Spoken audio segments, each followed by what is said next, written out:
Hey guys, Mitchell here, and welcome to another exciting edition of Hey, What's Going On? I say exciting, but it's really not that exciting, is it? I mean, it's a video blog where we just talk about, hey, what's going on in Mitchell's life. So, let's do the usual Patreon update. There is really no Patreon update this week.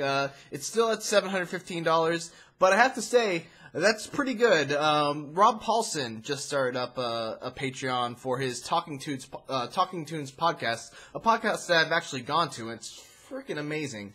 But anyway, his Patreon is going right now, and it's like at $1,400. So I can honestly say I'm almost half as successful as Rob Paulson. At least I can say that right now. I mean, he's probably gonna blow past me, blow past that in a couple days. But still, being half as successful as Rob Paulson, who is like one of my heroes in voice acting, is pretty cool.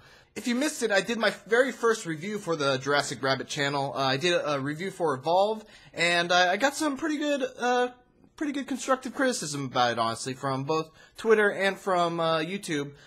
Someone said that they would like to see me do reviews more in the style of like Angry Joe and Total Biscuit, in the way that they just kind of talk. They don't. It doesn't sound like they really script it out. They just kind of bullet point and then just kind of go on from bullet point to bullet point and just kind of freestyle talk. And I would love to do that. Unfortunately, I don't know if you noticed, but I say ums and all that stuff a lot, which doesn't really sound very presentable. I'm not nearly as good at that style of review as Total Biscuit and Angry Joe would be. That being said, I wouldn't mind trying it. Maybe I'll give it a shot for a game this month.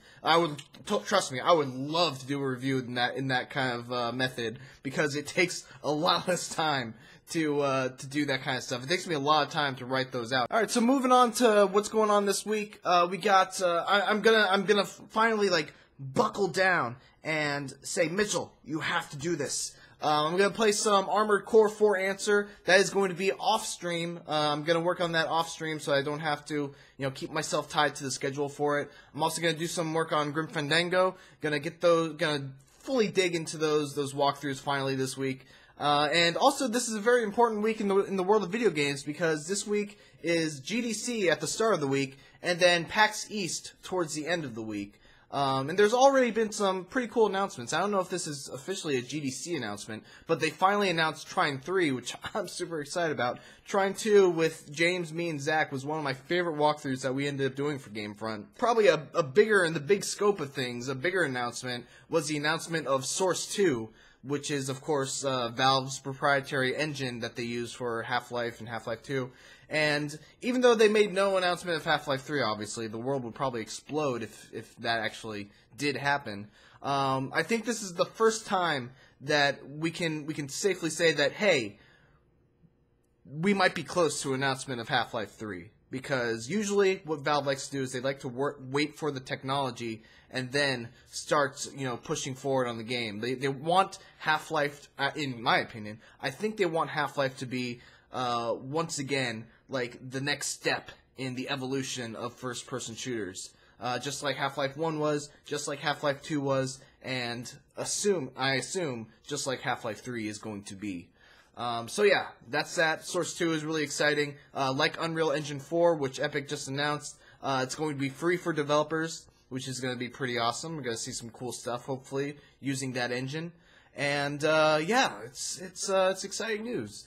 Also, they announced that Shovel Knight would be getting some DLC in which you get to play as Plague Knight. I'm looking forward to that. And I think, other than the Source 2 announcement, the biggest takeaway is that they announced that Morpheus is now going to be shipping, or it's going to be coming out. Finally, we have actually confirmation that this is going to be a thing. It's coming out in early 2016, which is exciting to me because, these last couple of E3s we've been expecting. Sony, when are you going to show the Morpheus? When are we going to see some cool stuff for the Morpheus? And it just hasn't really showed up. It's been like the same tech demos over and over again. So I have to assume that E3 2015 is going to be the year where Sony finally focuses down on giving the press and giving the people all the info that we need about the Morpheus in order to, let us know, is this something that we actually want to buy? And I think it's going to be pretty cool. I've heard some great things about it. I'm just excited for a consumer-ready VR thing. Like I keep hearing about the Oculus Rift. I got to play a couple of small indie games with it at PAX and at I don't even remember. I think maybe E3, but nothing really that exciting. And the Morpheus is coming out in 2016, so it's not that far away. Virtual reality is a thing that is going to be in our hands within a year.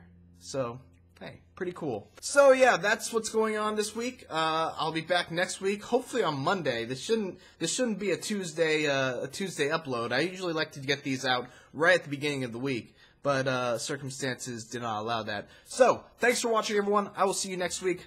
Don't forget to like, comment, and subscribe. Bye-bye.